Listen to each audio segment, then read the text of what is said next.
If you enjoyed this article, consider following me on Substack to read more of my writing. And as always, like and subscribe here on YouTube. Thank you. The 14th Amendment. Ratified in 1868 despite the great protestations of the racist president at the time, Andrew Johnson, who had taken over after Lincoln was tragically killed, if only he had lived, the 14th Amendment was an answer to a question. Even now, that question remains with the Supreme Court ruling that national injunctions cannot be issued against the president by district judges. Yes, the ruling is not about birthright citizenship. Stop listening to the media. This allows the continual reinterpretation or profanation of that amendment by the Trump administration, which is seeking to deport millions of people and end automatic birthright citizenship for children of both illegal aliens and parents on temporary visas.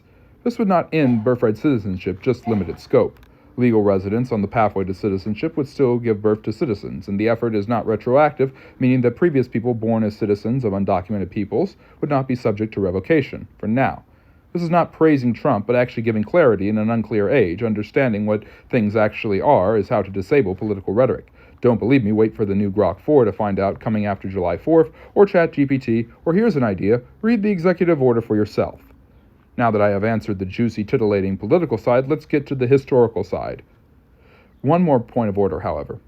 The revocation does not mean that the children born of the undocumented are immediately subject to deportation, nor does it ever say speeding up legal immigration and acquisition of proper documentation is absolutely necessary to balance deportations in a sealed border. Take a lesson from Ellis Island, Donald Trump. The Supreme Court just answered a question, and many are upset, but many must also realize that the 14th Amendment answered a question as well. In fact, it was a series of answers and a series of questions going back before even the situation that necessitated the 14th Amendment's implementation.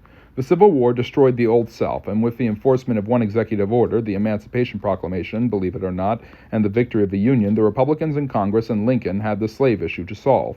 Repatriation to Africa seemed unlikely for the former slaves given their deep ties to America going back generations, as 1808 was the last year of importing slaves from Africa. Inclusion was the other option, with a military occupation to hopefully impress upon the Southerners the need for integration. Slaves were freed according to the 13th Amendment, but Lincoln's death created a huge bump in the road. The Union Army had occupied the conquered Confederate nation, but Andrew Johnson, a product of the antebellum South, had no desire to punish Confederates. His lenience, which admittedly wasn't fully separated from Lincoln's own approach, only bred uprising from militant ex-Confederates, including the rise of the Ku Klux Klan, the KKK. The Republican Congress often warred with Johnson from then on, even impeaching him, but they had enough of a supermajority to overturn his vetoes, 15 in total, more than half of the 29 veto record at this time by the Democratic president. The question of the freed slaves was, what exactly are they? They were freed residents with no permanent status, and Dred Scott, the awful SCOTUS decision of 1857, had slaves were not citizens. Therefore, the question came, what about freed slaves? Congress moved quickly to confer this on them and their children born during and after slavery was abolished. They ratified the 14th Amendment in 1868, which guaranteed citizenry to the slaves and their offspring, clarifying that since they were born on American soil, they were indeed citizens. That answered one question and raised others, such as, if the former slaves are not residents but citizens, then aren't they able to vote? This came with the 15th Amendment, which gave black men the right to vote in 1870 under a new radical Republican, President Ulysses S. Grant, the Civil War commander who crushed the first incarnation of the KKK. The other question, however, centered around the growing immigrant populations.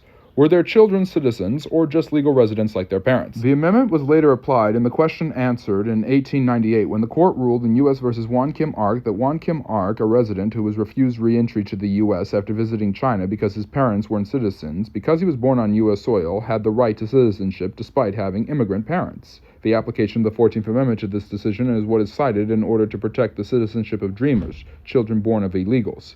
Jus sanguinis already existed, the right of blood, since 1790, saying those born to American citizens elsewhere are citizens, and jus soli, the right of a soil, established that those born on the land were citizens, although children of diplomats and foreign officials were exempted, and perhaps illegal alien children from here on out will be as well. Amendments, and no doubt birthright citizenship, may go right back to the Supreme Court, but just as the 14th Amendment answered what to do with the citizenships of slaves and those born in the U.S. to immigrants, it will now be forced to answer the complex question of what happens to the children of the undocumented who are born in this land.